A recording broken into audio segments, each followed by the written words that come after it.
Last minute का जो revision होता है आपके एग्ज़ाम में वही जाता है। डिमोटिवेशन होता है, लेकिन क्या है ना कि खुद को मोटिवेट रखना है, अपने नॉलेज पे ट्रस्ट रखना है। मैंने ये नहीं किया तो वो कहीं ना कहीं एग्ज़ाम हॉल में रहेगा, यार पता नहीं वहीं से ना आ जाए जहाँ से हमने छोड़ दिया है। नर्वसनेस तो बैलेंस हो सकती है कि खुद को फ्री मत रखो कि क्या होगा या नहीं होगा, पता नहीं पड़ा हुआ आएगा, क्योंकि ये सबके साथ है। वो किसी को नहीं पता है कि पेपर क्या, वो सरप्राइज ही होगा। फंडामेंटल राइट हो गया, FD हो गया, FR हो गया, पार्लियामेंट हो गया और ट्रिब्यूनल्स हो गए, वहाँ से कहीं ना कहीं क्वेश्चन आ ही जाता है। ठीक है, एग्ज़ाम है, कामनेस के साथ दो, क्या होगा, सिलेक्शन होगा, ये तो ठीक है, जिंदगी थोड़ी ना है। ये एग्जाम इजी है लेकिन हम टफ हैं। अगर खुद को काम रख लिया जाए ना, बहुत आराम से पेपर को देखें तो पेपर हो सकता है, इतना बड़ा एग्जाम नहीं है, लेकिन हम उसको मान के ही चलते कि अरे बहुत टफ है, ये है, उस चक्कर में हमारे इजी क्वेश्चन गलत होते हैं। एग्जाम जो होता है, मेन एग्जाम, वो टेस्ट सीरीज से बहुत डिफरेंट होता है। 1 मिनट का ही टाइम लेना चाहिए देखने में,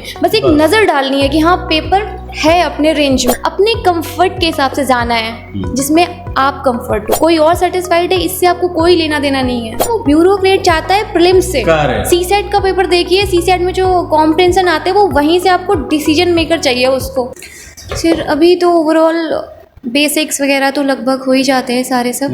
बाकी अभी क्या होता है ना, नर्वसनेस होती है, बहुत ज़्यादा टेंशन होती है, कॉन्फिडेंस क्या होता है डे टू डे लूज़ होता है, फिर हम ऐसा कुछ करते हैं कि ठीक रहता है कि नहीं ठीक है। बाकी सबसे ज़्यादा जो ध्यान देते हैं वो रिवीजन पे देते हैं, क्योंकि लास्ट मिनट का जो रिवीजन होता है आपके एग्ज़ाम में वही जाता है। आप साल भर कितना पढ़ लो, चाहे जो भी अटैम्प्ट हो, आपका फर्स्ट हो या फिर जो भी हो, वो मैटर नहीं करता है। मैटर ये करता है कि आपने लास्ट में रिवाइज कर पाया या नहीं, जो आपने अभी तक पढ़ा है, जो भी आपके सोर्सेज है उन्हें रिवाइज करना। उसके लिए क्या है ना कि पढ़ते टाइम आपने सिनॉप्सिस वगैरह बनाए हैं या फिर कैसे कुछ शॉर्ट नोट्स वगैरह करके रखा है, तो ओवरऑल क्या है ना, फोकस हमारा रिवीजन पे होना चाहिए। बाकी डाउन हर कोई होता है, मतलब हर किसी की वही कंडीशन होती है, क्योंकि यूपीएससी का प्री है तो वो सबके लिए वही है, मतलब हर्डल प्रीलिम्स ही है आज की डेट में। तो लगभग डिमोटिवेशन होता है, लेकिन क्या है ना कि खुद को मोटिवेट रखना है, अपने नॉलेज पे ट्रस्ट रखना है, और जो भी साल भर की जिसकी भी जर्नी हो, इसका फर्स्ट हो या फिर जिसका भी जॉब है ना, कि ऑनेस्टी के साथ करना है, ताकि आपकी जो ये 4-5 दिन है ना, उसमें आपको ये लगे कि नहीं मैंने किया है, यानी कि ना एक बिलीव होना चाहिए, एक सेटिस्फेक्शन होना चाहिए खुद से। तो वो चीज़ ही मैटर करती है आपके एग्ज़ाम में, क्योंकि अगर आपके पास कहीं लूप होल रह गया ना कि यार मैंने ये नहीं किया, तो वो कहीं ना कहीं एग्ज़ाम हॉल में रहेगा, यार पता नहीं वहीं से ना आ जाए जहाँ से हमने छोड़ दिया है। तो अपनी पढ़ाई में हमेशा ऑनेस्टी के साथ, लॉयल्टी के साथ करनी चाहिए कि नहीं हमें ये करना है, तो एटलीस्ट वो कंप्लीट करके जाना चाहिए। और मोस्ट ऑफ द टाइम जो है, अभी जो सारा टाइम रिवीजन पे ही देना सबसे ज़्यादा इंपॉर्टेंट है। सिर्फ नर्वसनेस तो बैलेंस हो सकती है कि खुद को फ्री मत रखो। तो इस टाइम में क्या ना, खुद को बिजी रखो, मैक्सिमम टाइम बिजी रखो। पढ़ रहे हो, रिवीजन कर रहे हो, कुछ यूट्यूब पे जो वीडियोस आते हैं, कुछ शॉर्ट वीडियोस जो इसी से मतलब एग्ज़ाम ओरिएंटेड, तो कहीं ना कहीं खुद को बिजी रखोगे। जब माइंड आपका बिजी रहेगा ना, तो ये XYZ चीज़ें नहीं आएंगी कि क्या होगा या नहीं होगा, पता नहीं पड़ा हुआ आएगा, क्योंकि ये सबके साथ है। वो किसी को नहीं पता है कि पेपर क्या, वो सरप्राइज ही होगा हर किसी बच्चे के लिए, चाहे वो कितना भी एक्सपीरियंस क्यों ना हो, वो सेम पेपर आएगा सबके लिए। तो खुद को बिजी रखना है मैक्सिमम टाइम। बिजी कैसे रखना है, अभी तो रिवीजन में ही बिजी रखो, या फिर जैसे मोटिवेट कर सकते हो खुद को, जो भी कोई ऐसा पर्सन हो आपकी लाइफ में, फैमिली, पेरेंट्स, टीचर, मेंटोर जो भी हैं, तो उनसे बात कर लो जिसके पास जो ऑप्शन हो। एक चीज़ और इम्पोर्टेंट है कि जहाँ से भी आपको डाउन वाली फीलिंग आ रही है, किसी से बात करके डिमोटिवेशन हो रहा है या नेगेटिव वाइब्स टाइप का, तो वहाँ से खुद को भाई 1 हफ्ते दूर रखो। उसके बाद जितना मर्जी हो 28 मई के बाद बात करो, पर अभी एटलीस्ट 1 वीक वहाँ से खुद को दूर रखना बहुत इंपॉर्टेंट है, क्योंकि ये चीज़ें बहुत मैटर करती हैं।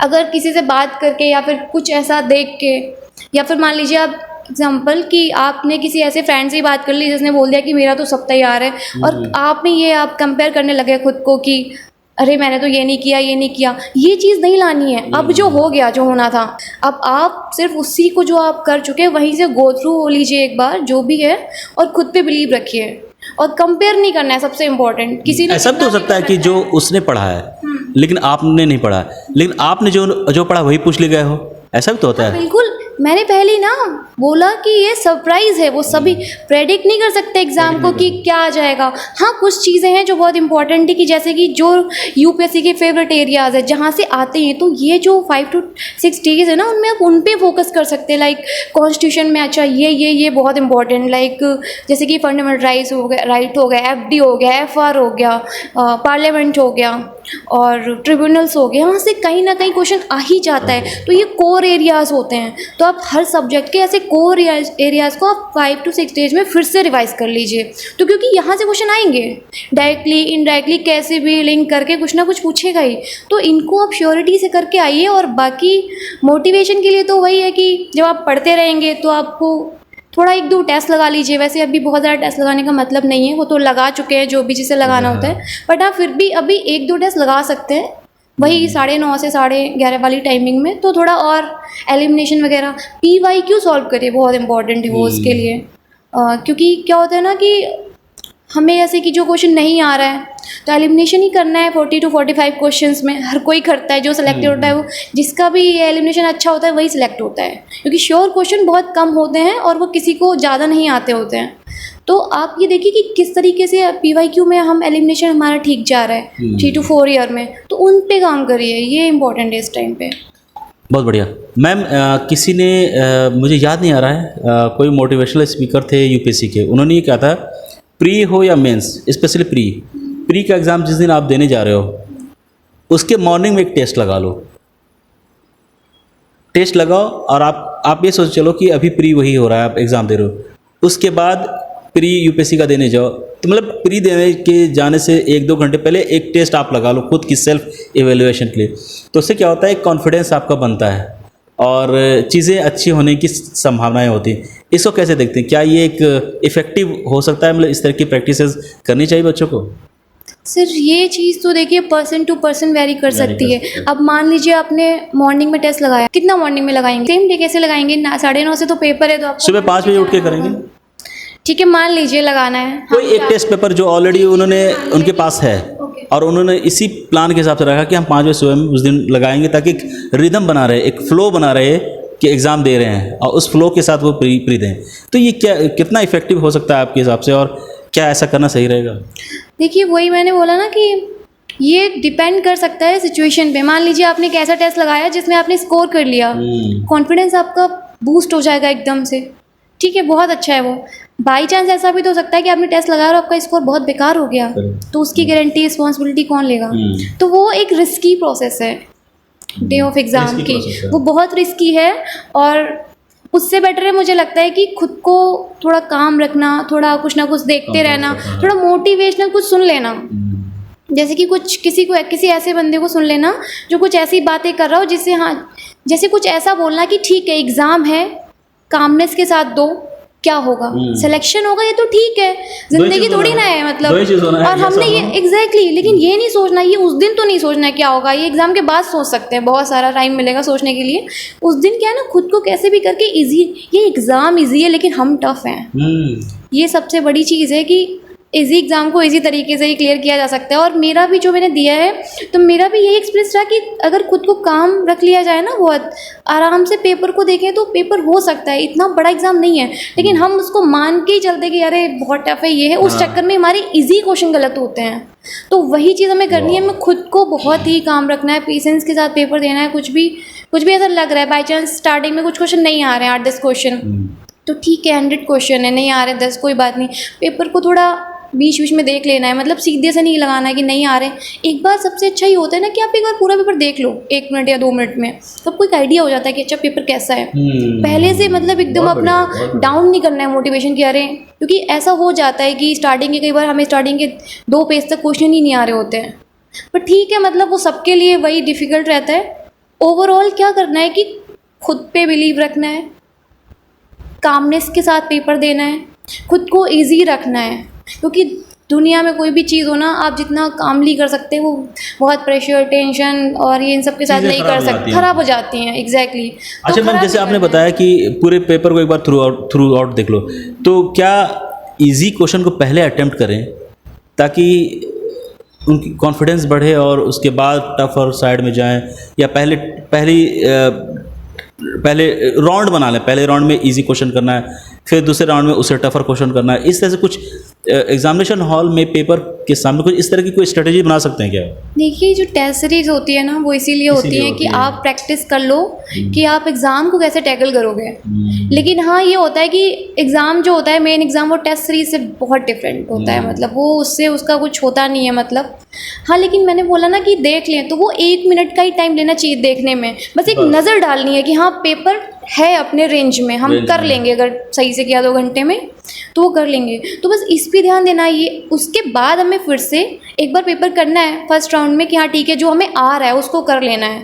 हालांकि मैं खुद पेपर मोस्टली सिंगल राउंड में ज़्यादातर क्वेश्चन करती हूँ, सेकंड में आके जो बचे एलिमिनेशन वाला वो करती हूँ, लेकिन ऐसा नहीं करना है। मतलब स्टार्टिंग में आपको वही जो करना है जो श्योर है, जिनमें आप उन्हें अच्छे से कर लें, सेकंड में आके आप एलिमिनेशन वाला, क्योंकि वो करना ही है, आपके पास ऑप्शन नहीं है। कभी कोई ऐसा बोल नहीं सकता है कि अरे मुझे 80 क्वेश्चन गारंटेड आ रहे थे। कोई नहीं बोल सकता है ऐसा, फिर तो वो यूपीएससी को चैलेंज कर रहा है कि वो भी सोचेंगे हम क्या बना रहे हैं, इसको 80 आ रहे हैं। तो वो बात हो गई। तो भाई ना कि आप ये अपनी अपनी स्ट्रेटजी हो सकती है। कोई सिंगल राउंड में पूरा पेपर कर लेता है, सिलेक्ट हो जाता है, और कोई 3 राउंड में भी नहीं कर पाता है। तो आप टेस्ट सीरीज के थ्रू ये देखें कि आपका स्कोर किस टाइप में बेटर हो रहा है, मतलब आप 2 और ट्राइज करते हैं तब ठीक होता है, या फिर सिंगल में आपका सारा सही हो रहा है, तो वो टेस्ट प्रैक्टिस से आता है। बहुत बढ़िया। अच्छा, एक लॉजिकल हो या इलॉजिकल हो, साइंटिफिक हो या जो भी हो, लोग कहते हैं कि जब आप टेस्ट देने जा रहे हो तो डार्क चॉकलेट्स खा के जाना चाहिए। इससे जो है ना आप कामनेस रहती है, और हार्ट बीट जो है ना वो आपके बीपी नहीं बढ़ता है, कंट्रोल में रहता है, आप कूल फील करते हो। कुछ है क्या इसमें, मतलब ऐसा कुछ है क्या? मतलब मैंने सुना है ऐसा, मैंने तो कभी ऐसा नहीं किया अपनी ज़िंदगी में, लेकिन मैं सुनता हूँ कि ऐसा करना चाहिए, डार्क चॉकलेट्स वगैरह खा के जाना चाहिए। हाँ, चॉकलेट थोड़ा बीपी के लिए अच्छी होती है। अभी तो फिलहाल ये यूपीएससी के लिए मैंने ट्राई नहीं किया, बट जो अभी बाकी मतलब कॉलेज टाइम पे ऐसे कभी, हालांकि कॉलेज टाइम में किसी को ऐसा कुछ होता नहीं है, क्या है वो सबको पता होता है, हो जाएगा बढ़िया। लेकिन ना उसके अलावा भी जो हम बहुत सारे प्रोफेशनल्स के एग्ज़ाम्स देते हैं, उसमें ऐसा होता है कि आपका बीपी लो हो रहा है या कोई टेंशन हो रही है, आप किसी इंटरव्यू में जा रहे हैं, तो आप खा सकते हैं। थोड़ा वो नर्वसनेस प्लस थोड़ा होता है ना कि टेस्ट आपका थोड़ा सेंस ठीक हो जाता है हल्का सा, तो वो चीज़ भी कई बार, एक छोटी सी चीज़ बहुत बड़ा रोल प्ले कर देती है। लेकिन ये भी पर्सन टू पर्सन वेरी करता है। अब हर किसी को डार्क चॉकलेट पसंद नहीं होती है, किसी को मीठा पसंद नहीं है, किसी को, हाँ बिल्कुल। तो वो जिसे जो पसंद है, अपने कंफर्ट के हिसाब से जाना है, जिसमें आप कंफर्ट हो, मतलब जिसमें आप सेटिस्फाइड ने, सिर्फ वो करना है। कोई और सेटिस्फाइड है, इससे आपको कोई लेना देना नहीं है। तो क्योंकि आपका दिन है, और वही ना कि उस 2 घंटे में सिर्फ वो करना है जो आपके हिसाब से सही है और जो एग्ज़ाम के लिए ज़रूरी है, जिससे आप एग्ज़ाम क्लियर कर सके। तो वो चीज़ इंपॉर्टेंट। तो वो हर कोई, मुझे लगता है 5-6 दिन में तो ये ट्रायल नहीं होते कि क्या खा के सही होता। बाकी ये प्रीलिम्स ही जो अभी मैं बता रही थी, हालांकि लास्ट टाइम में मैं ये चीज़ मैंने खुद नहीं मेंटेन कर पाई, क्योंकि मेरा जो सेट था उसमें स्टार्टिंग से लेके मतलब मुझे 10 to 12 क्वेश्चन तक मतलब मुझे आ ही नहीं रहे थे। तो मुझे लगा, और मैंने क्या किया, मुझे जंप करना चाहिए था पेपर में। अच्छा। वही चीज़ मैंने बोली कि अगर ऐसा, और ऐसा बहुत कॉमन है, ऐसा होना बहुत नॉर्मल है, इस बार भी हो सकता है। वही ना कि सरप्राइज देता है यूपीएससी हर बार, वो कभी सेम पैटर्न फॉलो नहीं करता है। तो ये चीज़ है, you should be ready for any kind of challenges.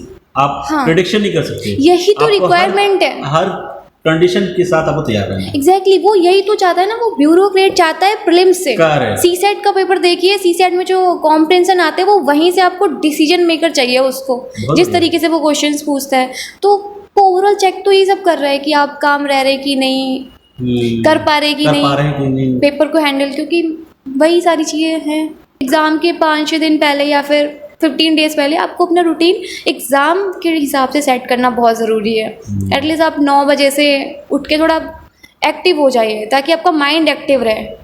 क्योंकि हम, अगर मान लीजिए हम सो रहे हैं 10 बजे तक, तो हमारा माइंड का वही प्रोसेस रहेगा, 10 बजे के बाद हमारा दिमाग एक्टिव होगा। तो वो चीज़ बहुत मैटर करती है। एटलीस्ट 15 डेज़ में हो जाता है वो मैनेज। आपको 9:30 से मतलब 11:30 टाइम तक एक्टिव रहना है, उधर 2:30 से 4:30 तक एक्टिव रहना है। वो चीज़ वो सबसे इम्पोर्टेंट होती है। Swati, all the best. बहुत अच्छा लगा आपसे बात करके, और बहुत ही टेक्निकल और अच्छे तरीके से चीज़ों को आपने बताया है, जो मैं एक्चुअली जानना चाह रहा था। और ये वीडियो इसी मकसद से बनाई गई है, ताकि जो बिगनर्स हैं, जो पहली बार दे रहे हैं प्रीलिम्स इस बार, उन सब के लिए काफ़ी कुछ टेक्निकल चीज़ें इन्होंने बताई है और बहुत ही लॉजिकल, दैट मेक्स सेंस, और ये आपको ज़रूर हेल्प करेगा। Ma'am all the best, thank you. And दिल से दुआ है, मतलब you have good thought process, really बहुत मैच्योर्ड और थॉट प्रोसेस आपकी बहुत अच्छी है। All the best. Thank you sir.